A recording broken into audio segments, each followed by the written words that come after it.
Black and gold fans, college football fans, welcome in or welcome back to the Touchdown Black and Gold vlog, where we examine, discuss, honor, and celebrate all things college football across the entire college football landscape, but with an emphasis on our beloved black and gold squads of the Missouri Tigers and the Iowa Hawkeyes.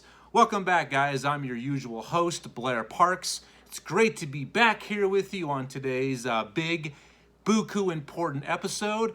And as you can tell by my game day hair, if you've been with me before, that can mean only one thing.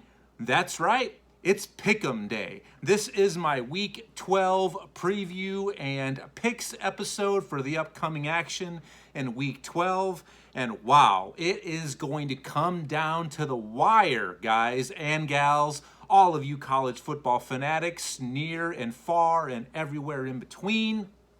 Up to this point, the season has been a marathon, but now they're in the front stretch. It's a sprint to the finish line. The rope, the line is in view. Now everyone's trying to finish up strongly, be the first to cross the line, and get to hopefully where they want to be in a position to be playing for the big prizes. That's right, Week 12, and from here out, everything is on the line. Conference races, division races, college football playoff races, and rankings, everything is currently hanging in the balance. Cannot wait to get to it, guys. So once again, welcome back. Both of our beloved black and golds are in action this week here in Week 12. Missouri hosts New Mexico State, the Fighting Jerry Kills. That's right, it is that time of year, guys. It's the annual cupcake week in the SEC. I'll say more about that here in a little bit, guys. I mean, it's something that we've seen year in, year out. And it is that time. Once again, Cupcake Week is upon us in the SEC. While our Iowa Hawkeyes, they travel to the Twin Cities to take on the Minnesota Golden Gophers in this year's annual edition of the game for the coveted Floyd of Rosedale Trophy. Definitely want to stay around to see how I pick these games, and especially big, huge game for both Iowa and Minnesota, because the Big Ten West Division is still up for grabs for Iowa and even potentially for Minnesota. So definitely want to hang out to see my preview and picks. Next is, before I say anything more, I got to give shout outs and much love to you, the Black and Gold family, the viewers, all of you college football fans. Welcome. If this is your first time with me on the channel, or welcome back if you've been with me from day one or recently. You don't have to be a black and gold fan to enjoy the Touchdown Black and Gold vlog, because after all, nobody's perfect. This is a safe haven for all of you college football fanatics and crazies. And what I say each and every episode, guys, is you, the viewer, the fan, you are the ones who drive these episodes. I always encourage, welcome, and promote and ask, please, for your involvement. Feel free to comment, get the conversation started. Let me know if you agree or disagree on some things that I might say. If there's something you'd like me to present to the group, to the channel, fire away. Feel free. I do promise that I will respond to each and every one of you individually for your comments, your participation. I always want that. I strive for it. You make this possible. Thank you for being with me and allowing me, an average Joe, a super fan, time to be with you and enjoy and share with you the passion and love for college football, the greatest sports spectacle and season we have in this great nation.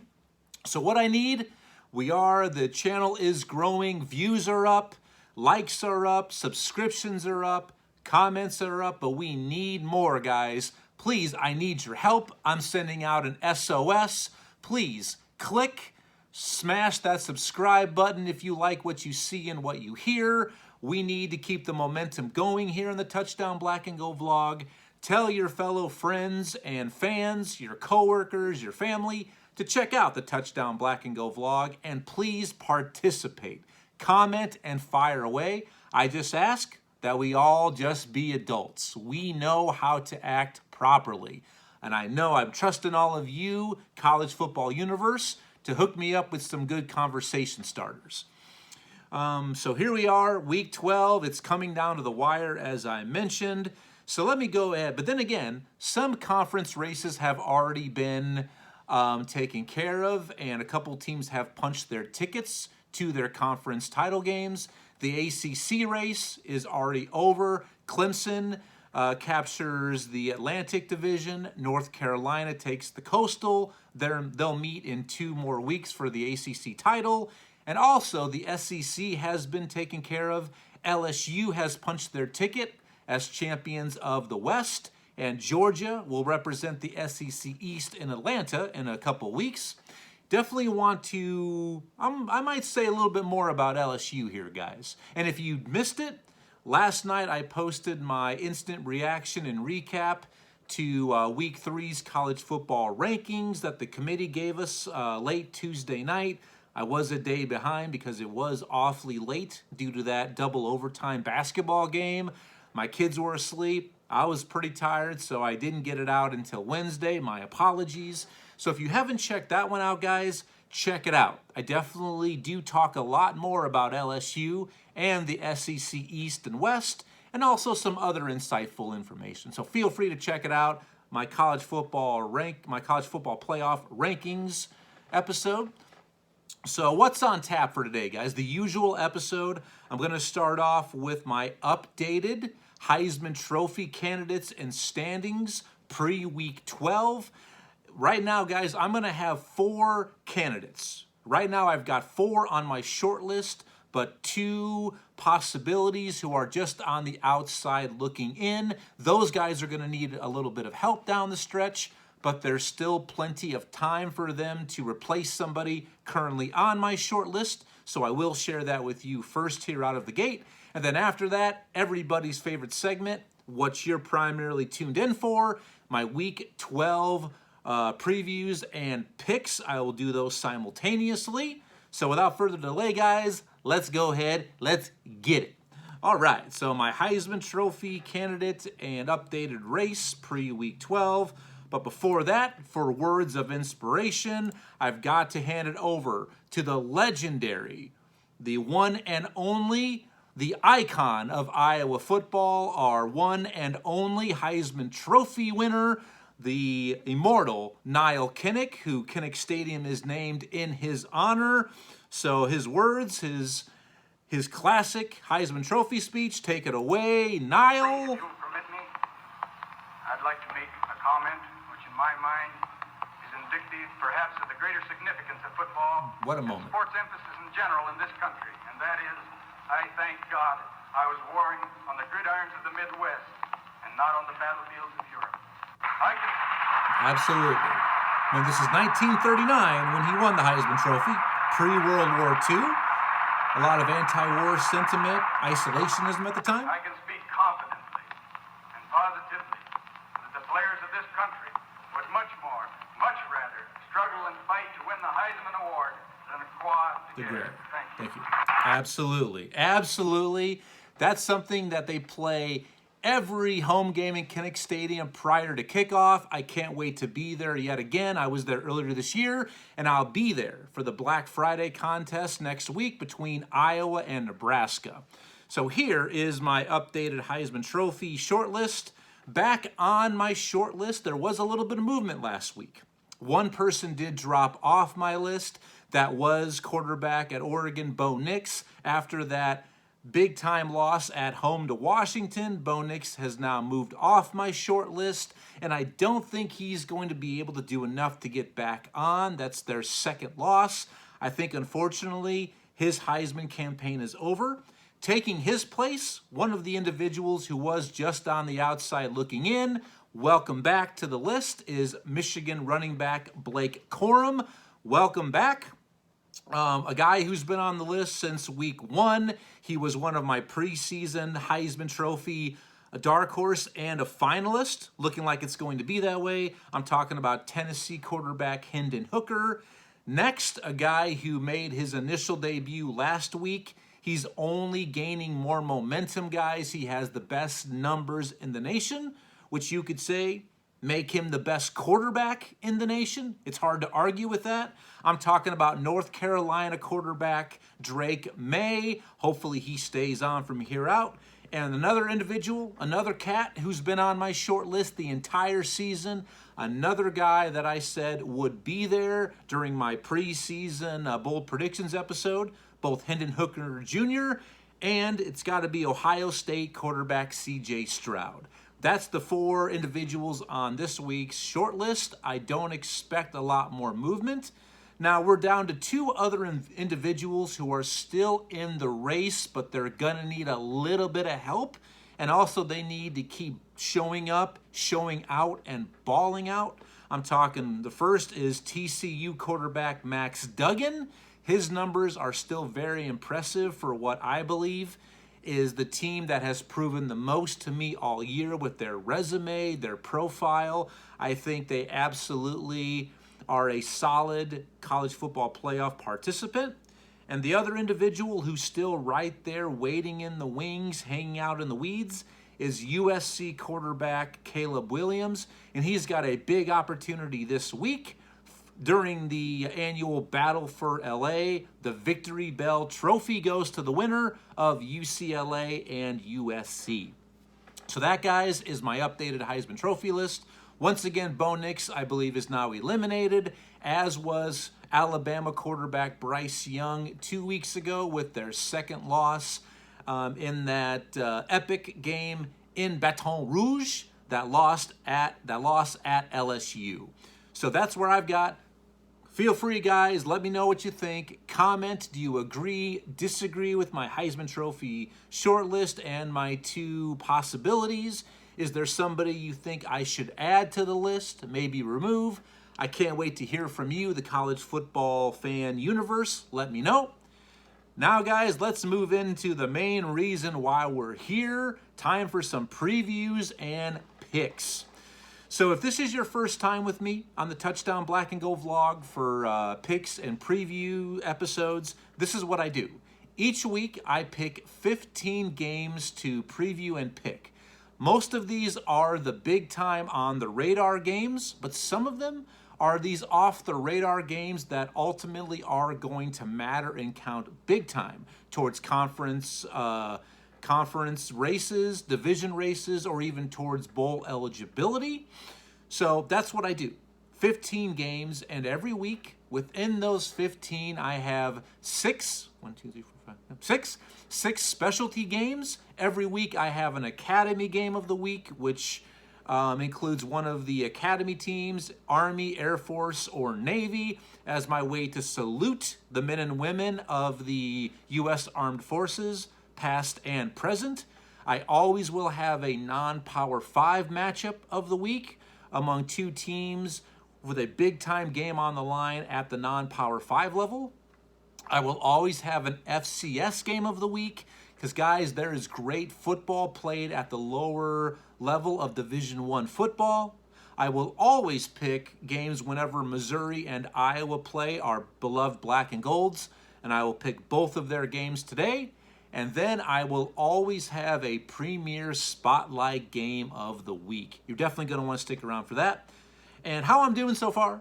Before the season started, guys, I set a season goal. I wanted to be 70% or better at the end of conference championship week, at the end of the regular season.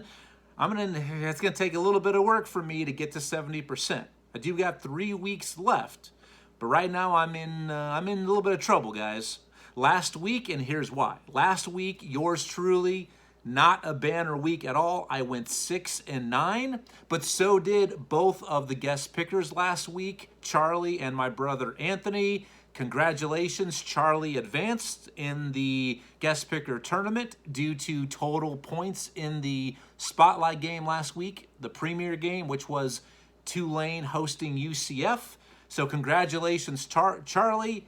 Tony, Anthony, my brother, I love you, but maybe next year will be your year. And this week, We have another matchup, but 6-9 I went last week. So for the season, I'm currently 100 wins to 65 losses. That's good for 61%. So I'm gonna need a few really good weeks, guys, in a row to get to 70%. Hopefully I can do it. I think I can, but it just gotta happen. All right? But then again, going 6-9 last week, guys, I'm not holding my breath and not expecting College Game Day to be calling me anytime soon for their Pick'em segment.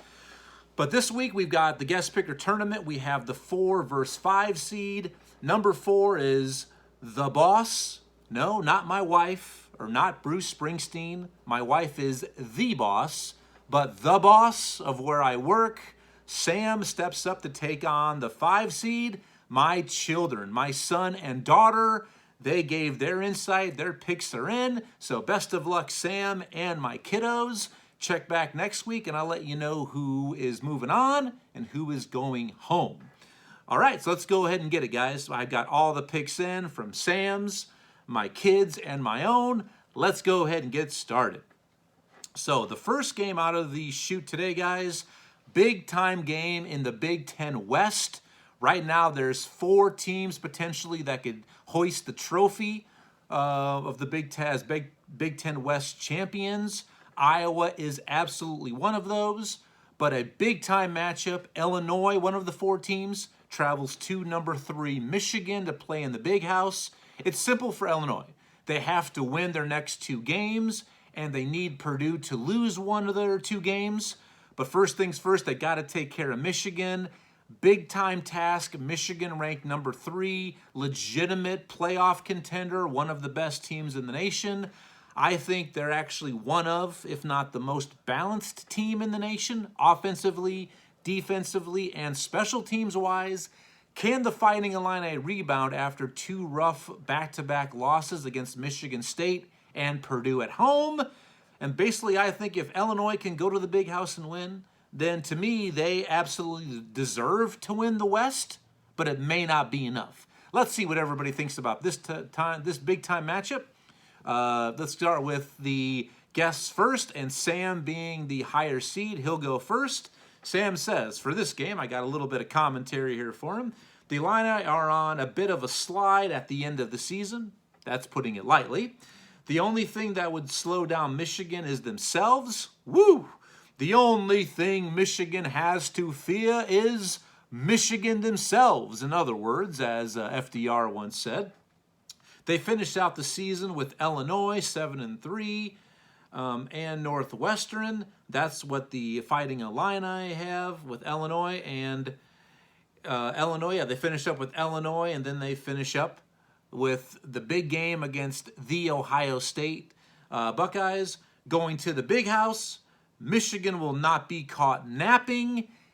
Sam is all about the Michigan Wolverines. My kiddos, they're all about the 4-legged creatures and friends. I'm sorry, Fighting Illini fans and Chief Illiniwek, Illini Nation. My kids also like Michigan.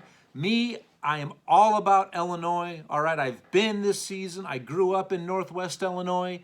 I mean, my elementary school, junior high, we had Illinois-Iowa Day. I was one of the very few Iowa outcasts, so I was bullied once a year the entire day. So I would love to see Illinois win this game and still win the West. I have a lot of friends and family who are Illinois fans, guys, but I just think they have wasted their opportunities with those 2 losses and then losing to Indiana earlier this year. So there they are. That's their 3 losses right now in conference. I just think they're going to run out of gas.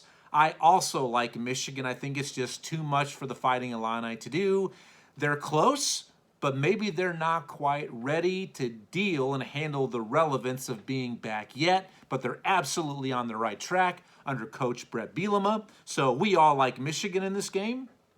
Next, big-time tilt in the Big 12, especially for number 4 TCU trying to stay solidly in the playoff field. Number 4 TCU travels to Waco to take on the Baylor Bears. Can TCU's magical season continue, or will the Bears play spoiler? I love this TCU team. Best profile, 5 victories this year over ranked opponents, but yet they're just still barely in the playoff. I mean, their room for error is pencil thin, and the committee has made that apparent and something obvious. I think they should even be the 3 seed, if not the 2. That's what I think. But agree or disagree with that. But let's see what happens, what shakes out in this game. Sam says, this looks to be an evenly matched game. Baylor playing at home will be the difference maker in this one. Baylor wins a close game and ends TCU's perfect season. So my boss, Sam, is taking the Bears at home. And my children, I already kind of gave you a little bit of a spoiler alert, guys. It comes down to 4-legged friends. They're big and cuddly. Not quite the Ewoks are the Baylor Bears, but still along the same lines. My kids also like Baylor at home. Me, I'm all about TCU. I picked them to lose last week at Texas. I believe I picked them to lose a couple weeks before that to Kansas State. I'm done doubting these guys. All right, I am. They've proven me wrong time and time again. I'm on board. I'm taking the Horned Frogs to continue this Cinderella perfect season. Give me the Horned Frogs on the road. Next game. Kind of a keep the course kind of game in the Big Ten. Number 2, Ohio State travels to Maryland to take on the Terps and the power of Tuskegee, the Turtles there in College Park. Can Ohio State continue to roll along, or can Maryland maybe potentially hang with them offensively? This is a Maryland offense that can put up points, but can they keep up with this high-octane powered Ohio State offense? And the OSU defense, the guys this season, is much improved under DC Jim Knowles. Let's see what we think. Is there potentially a big-time upset of brewing? According to Sam, Ohio State will be playing in the national championship game. So right there, you see where I'm going, guys. He gets right to the point. They are stacked in all positions and will easily handle the Terrapins. Sam's taking the Buckeyes. My kids, they're also on board with the Buckeyes. My wife was born in Columbus, lived there very shortly before she moved here to the Show Me State of Missouri. So for their mother, my kids are taking Ohio State. And plus, he's a nut who wears pants, and you can't go wrong with that. Me, I think Maryland is one of the good stories this season. They're definitely turning the corner there under Mike Locksley. But Ohio State, too much. I like them big to keep impressing. We all like Ohio State. Next game, a rivalry game. That's right. Next week is the primary rivalry week, guys. But there are a few games on this week's docket that I've got to put in my picks. I'm talking about the rivalry game for the Stanford Axe Trophy. That's right. Stanford travels to Cal, the Cardinal versus the Golden Bears. Will it be another status quo game, or will it be a repeat from 1982, one of, if not the greatest iconic victory and ending in college football history? The Stanford band being on the field, ruining at that point Stanford quarterback John Elway's final game at Stanford. Oh, the band is on the field. The Bears have won. They have won. I mean, that call is so iconic, and what a ending. Will this year's edition give us the same excitement? Let's find out. Sam says Stanford is a great school, absolutely with academically. As a fan, I am rooting for the Cardinals. Sam, they're the Cardinal singular. They are not plural. There's a typo. Sam, I'm sorry. I don't want to disrespect Stanford Cardinal Nation. So he's like, I'm a fan. I'm rooting for the Cardinal. P.S. They have an awesome mascot. Go Trees. Sam's taking Stanford. My kids, my daughter's in dance. I showed her the videos. The Stanford Cardinal, he dances the night away and the entire day. I mean, whoever's in that costume, they have stamina up the wazoo. Something that unfortunately I myself can't, state or claim either. Take that statement as you will. So my kids, they like the Stanford Cardinal as well. They also say go Trees. And me, there's something about the Stanford team. They've been so hot and cold. They've been kind of one of this year's college football's Dr. Jekyll and Mr. Hydes, just like kind of Notre Dame has been. But I think on the road, Cal is going through big-time coaching changes. They've really struggled down the stretch. I'm taking the Cardinal as well. Go Trees. We all like Stanford. And hopefully they can then hoist the Stanford Axe Trophy. Next game, a big-time rivalry game. Each and every year, one of my favorite rivalry games. Big-time game within the Big 12, which still, I'll say it. I said it time and time again.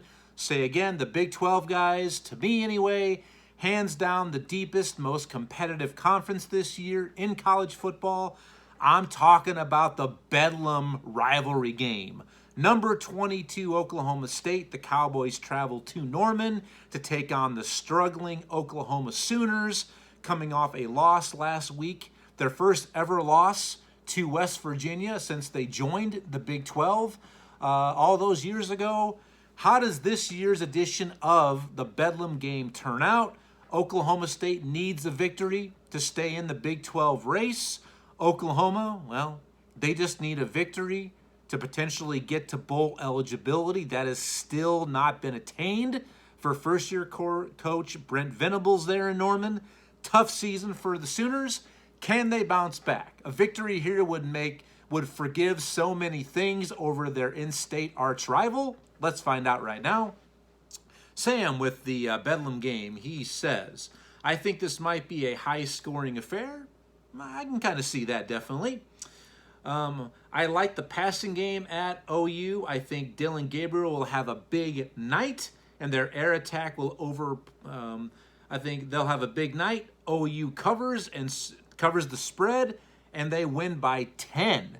So Sam's taking the home Sooners to get it done in this year's Bedlam rivalry matchup. My kids, once again, what's better than a four-legged friend but the cowboy who rides and controls them? My kids, they're taking the Oklahoma State Cowboys in this game. Me, I just seem to trust Spencer Sanders, the Oklahoma State quarterback, more than Dillon Gabriel. I think OU is really having a tough time finding traction, especially on the defensive side of the ball. The Oklahoma State defense is better. I think Spencer Sanders is the difference. He's coming back. He's going to play this week, halfway healthy. Give me that. I'm also taking the Oklahoma State Cowboys in this matchup as well. Next game, big-time tilt in the ACC. Kind of teams that have big-time cool down here the second half of the season. Both of them were ranked.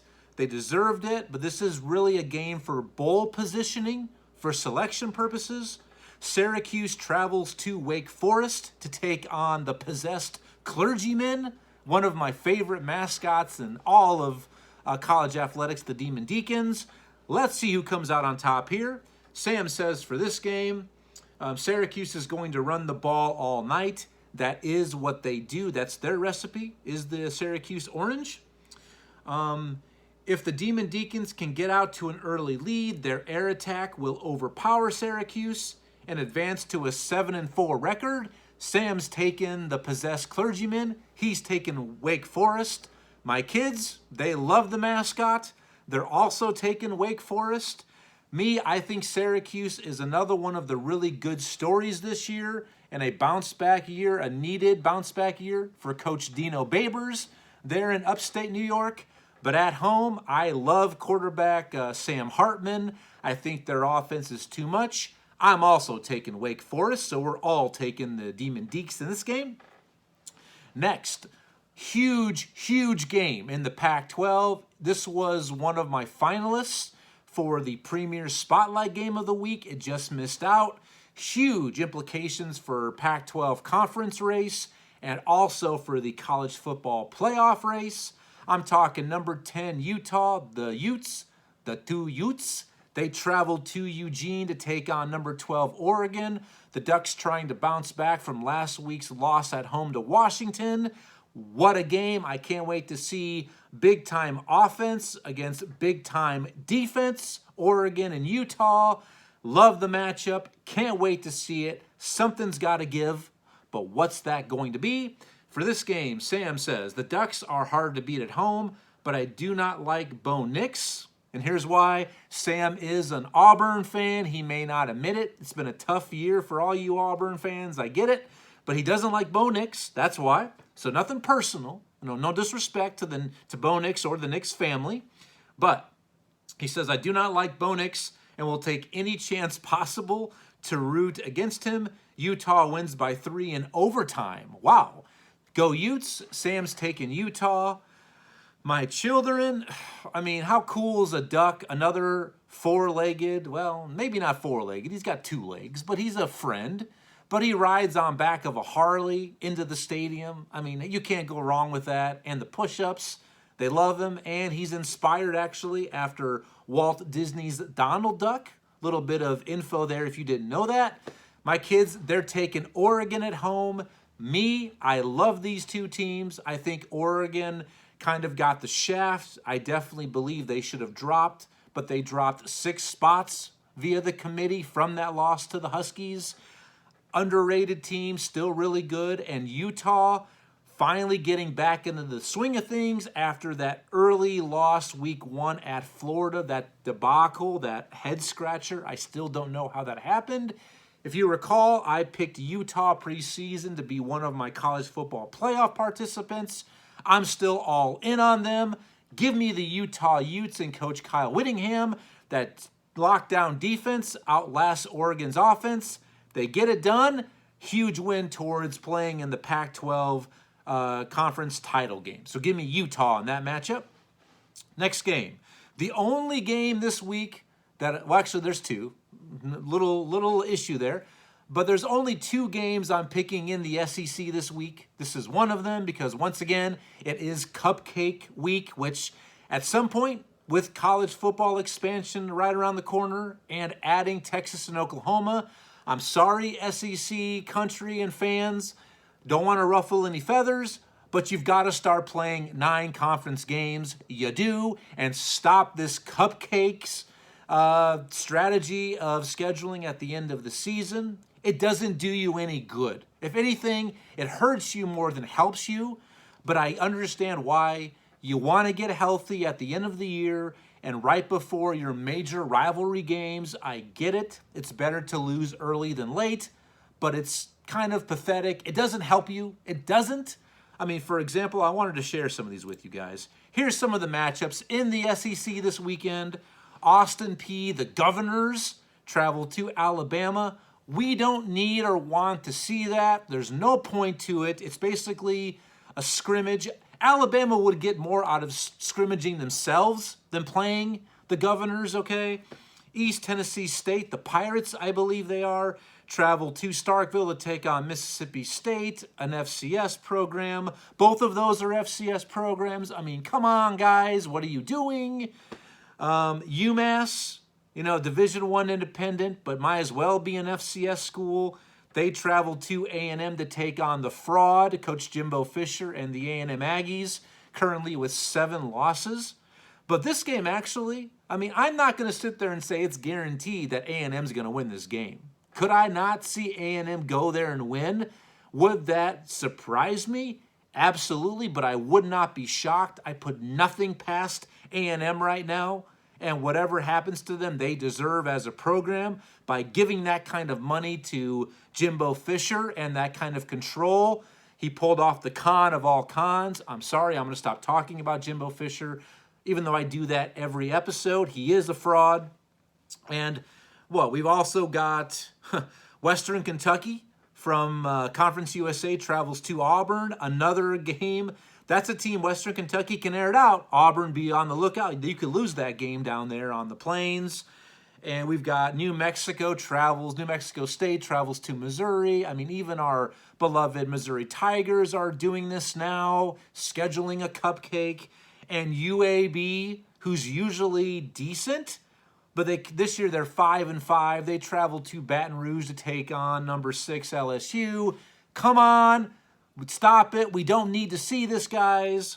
But anyway, back to my picks. Number 1, Georgia, hands down the best team in the nation. They travel to Kentucky. Kentucky coming off that embarrassing loss last week to the Vanderbilt Commodores. Congrats, Vandy, with that victory. You ended your 26-game SEC losing streak. Let's see if Kentucky can pull off a huge shock or if Georgia continues just to Georgia on. Let's see. Kentucky just got embarrassed by Vanderbilt and Lexington. They will come out swinging and take the early lead, but Georgia has the second best team in the country. I think Sam likes somebody else. I'm thinking maybe Ohio State and beats the Wildcats, but they do not cover the spread. Ooh, Sam likes a closer game in Lexington between these games than advertised, but he's taking the Bulldogs. My kids, you know what they're taking? Four-legged friends. I mean, how can you not love a Bulldog? They're taking Georgia. Me, I'm with those two. UGA, just way too much for the Wildcats. We're all taking Georgia in this game. Next, big-time matchup in Conference USA, guys. One of the best teams that nobody knows about, and one of the best players in the country. I'm talking about UTSA, the Roadrunners, and their quarterback, Frank Harris. Complete stud. They're currently 8-2, losses coming week 1 to a ranked Houston team at the time, and a decent game that they lost at Texas in Austin. And they lost their stud running back, Sincere McCormick, over the offseason. What a great year for the Roadrunners. They travel to Rice. UTSA currently first in Conference USA. Rice is 2 games behind them, trying to keep pace. Game happening down in Houston. Let's see what we think about this big-time game in Conference USA. Sam says, I know nothing about either one of these teams. Okay, it's a valid point. It's honest. We like that. But I felt like the last time I spent time in Houston, I was stuck primarily in traffic. I despise that place. Go Roadrunners. Mimi, he's taking UTSA. Sorry there, Houston residents and fans. I had nothing to do with it. I've never been to your glorious city, and congratulations to you and the Houston Astros, another World Series title, by the way. So Sam, he's taking UTSA. My kids, they love Owls. They're taking Rice in Houston at home to pull the upset. I'm all about UTSA. Give me the Roadrunners. I'm taking UTSA. Now, guys, it's come time for my specialty games. The Academy Game of the Week, the Navy Midshipmen travel to number 20, UCF, to take on the Golden Knights. UCF, big-time win last week over Tulane. They now take control of the American Athletic. But Cincinnati, guys, is right there. All 3 of those teams within the American Athletic at the top are ranked. I love that race. Sam in this game says, how can you ever root against the midshipmen and the military? That being said, UCF wins big at home. Sam likes UCF. My kids, their school mascot is the Knights. They're taking UCF, the Golden Knights. I think Gus Malzahn and those boys at home are way too much for Navy. We're all taking UCF in that matchup. Next, my non-Power 5 matchup of the week. Big-time game in the Mountain West, specifically the Mountain West Division. I love that, by the way. And it's for first place. I'm talking Boise State. The Broncos leave the blue turf, travel to Laramie to take on the Wyoming Cowboys. First place in the division is on the line down the stretch. Gotta love it. Big-time matchup. Boise State currently leading that division. Wyoming 1 game behind. Let's see what we think about this matchup. Sam says, not much to say here. Kind of like Pedro from Napoleon Dynamite. I don't have much to say. So not much to say here from Sam. Boise State wins a blowout in Laramie. Yikes. So he likes Boise State big, apparently. My kids, they love anything equine. I think that's what it is. Equine, yes. Equestrian. Anything equine. They're taking Boise State as well. I like the upset here, guys. Laramie, it's at elevation. Not saying that Boise, Idaho is sea level. It's elevation as well. But if you didn't know, Laramie, the stadium where the Cowboys play, is the highest elevation of any home field in the nation. A lot of people would think maybe it's Colorado Springs, where Air Force and Colorado State are. That's negative. It's there in Laramie. I like it. I'm taking the Cowboys to pull the upset. Give me Wyoming in this game. Next game, especially, is my FCS game of the week, and it is a big matchup. To the winner go bragging rights in the Treasure State and Big Sky Country, the battle for Montana. Huge game within the Big Sky Conference. Number 12, Montana. The Grizzlies travel to number 3, Montana State. I believe they're the Bobcats, if I'm not mistaken. Huge game in the state of Montana in the Big Sky Conference. In this game, Sam simply says, the coin was flipped, and I am still on Montana on the road. Go Grizz. Sam's taking Montana.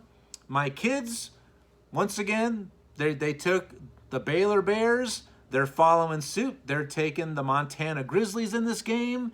Me, I like the Bobcats at home. They were last year's runner-up in the national championship game at the FCS level. Give me Montana State in this game at home. Next is our time for me to pick our black and gold games. First up is New Mexico State. The Fighting Jerry Kills. The Aggies come to Como to take on Missouri. I love Jerry Kill. Huge fan of him going back to his SIU Carbondale days when I was working there as an instructor. The guy's a proven winner. Give him some time, but it's going to be an uphill battle there to win at New Mexico State. This game, I'm just going to say Missouri needs a victory, guys. It's currently sitting at 4 wins. They get this win, there's 5. They have a winnable game to get to bowl eligibility on Black Friday next week. They host struggling Arkansas, who also has 5 losses. Let's see what we think about this game. Sam says, and I'm going to warn you, Missouri Nation, Tiger Nation, Sam is not much of a Missouri liker. He's a Missouri hater. Let's see what he says about this. It pains me to say, but Missouri wins this one and advances to 5-6. Sam likes the Tigers at home. My kids, they love Truman. They're taking Missouri as well. Me, I've got to take Missouri because, guys, they have to win this game. I mean, they've had so many missed opportunities, so many games they should have won throughout the season. They probably should already have bowl eligibility. I mean, that debacle that happened at the end of the Auburn game and then overtime at Auburn, not being able to seal the deal against Georgia, the defending national champions, number 1 ranked Georgia. I mean, they outplayed them, had the lead for 3.5 quarters at home, couldn't take care of that. 2 weeks ago, let a golden opportunity slide at home against Kentucky. They lost another 1-possession game. So Missouri's got to win, and they will win. We're all taking Missouri in this game. Now it comes down, big-time game for our Iowa Hawkeyes in this year's edition of the Battle for the Floyd of Rosedale Trophy. The Divine Swine hangs in the balance. So does the Big Ten West title. Iowa travels to Minnesota this year. What a game it's going to be. Iowa has won 7 straight in the series. PJ Fleck, the bald-headed beauty, who I absolutely love. He's my number 1 man crush in the Big Ten Conference. 0-5 against Kirk Ferentz. Will this be the year that they win and take back the Floyd of Rosedale Trophy? Let's see here. Sam says, Iowa has as many passing touchdowns as interceptions. True, the Iowa offense still is an absolute joke. But both teams are the most comfortable running the ball, absolutely. This one sets up to be the shortest game of the day and maybe all season, possibly. If Iowa's defense rises to the occasion, they can pull this one out, but that is a big ask. He likes Minnesota in a close game at home. Sam's taking Goldie to get it done. Absolutely can't question that. It makes total sense. My kids, there's no way they're going to go against Turkey. I mean, Iowa's won 3 straight games, looking to make it 4. The kids, they like Iowa to get it done on the road. Me, this is absolutely Iowa's hardest game left this season. If they win this week, All they have to do is beat Nebraska on Black Friday, will be in attendance for the game, and they need to have Illinois lose one of their final games, either at Michigan this week or at Northwestern. Huge, huge ramifications in this game. The weather looks good. Going to be bitterly cold, as you would expect this time of year. Winds, it's going to be a little bit windy, but not like it was a few weeks ago. Not expecting any precipitation there in the Twin Cities. So definitely the weather is not really going to favor either team. Quarterback Tanner Morgan from Minnesota may or may not play. They're keeping it very hush-hush. Is Minnesota close to the chest? As I said, Iowa's won 7 in a row. They've dominated the series. Kirk Ferentz is in PJ Fleck's head. He can't figure him out. That being said, I'm taking Minnesota. That's right. I think Minnesota will find a way to grind out a victory. I picked Minnesota preseason, guys, to win the Big Ten West and also to defeat Iowa. I absolutely, dear Lord, think I am wrong for this, but I just think Minnesota's going to find a way. They capture Floyd of Rosedale. He goes back to Minnesota, and Iowa's going to have to just wait for next season, but hopefully rebound and finish at 7-5, which, hey guys, a month ago, who would have thought this even would have been possible for Iowa to be in the running for the Big Ten West? So they've played better, but offense still has a long way to go. So give me Minnesota in this game, and hopefully I'm wrong. So here it is, guys. Our premier spotlight game of the week. It's the battle for LA for the Victory Bell Trophy. That's what the winner takes home for their trophy case. Number 7 USC travels cross town to take on number 16 UCLA in the Rose Bowl. Let's see what we think about this game. USC, I think they win out, guys. Capture the Pac-12 title with 1 loss. I think they will be in the college football playoff. UCLA, last week's loss at home against Arizona, pretty much doomed their college football fate. But can they bounce back and try to get into the Pac-12 title game? Let's find out right now. Sam says USC has an amazing quarterback in Caleb Williams, which he is absolute stud. I think that Williams has a big game and leads the Trojans to a close one. He says USC 24, UCLA 21. So he's going to go with a total of 45 points. So he's taking USC. My kids, they already took the Baylor Bears. They took the Montana Grizzlies. They're following suit, guys. They love it. They're taking the UCLA Bruins to get it done in the Rose Bowl. Me, I'm bullish on both of these teams. I think UCLA is just more physical. Their running back, Zach Charbonnet, will run at you, through you, and over you. Their defense, they're stronger on the lines of scrimmage. That is USC's Achilles heel. They'll be without stud running back Travis Dye, who suffered a gruesome injury last week. That's right. I'm also taking UCLA to pull the upset. Their physicality gets it done. DTR, Dorian Thompson-Robinson, dual threat quarterback, leads them to a huge victory. Give me UCLA.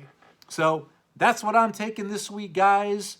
And please watch my response to the college football playoff rankings, yesterday's episode. LSU fans, little fair warning.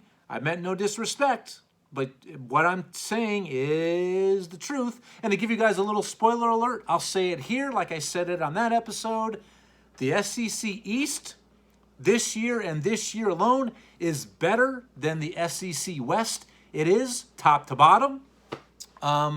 So guys, that's the episode for today. I know I went a little bit long, but thank you for your time, your attention. None of this is possible without you. Please, once again, subscribe, click the button, comment, like, share.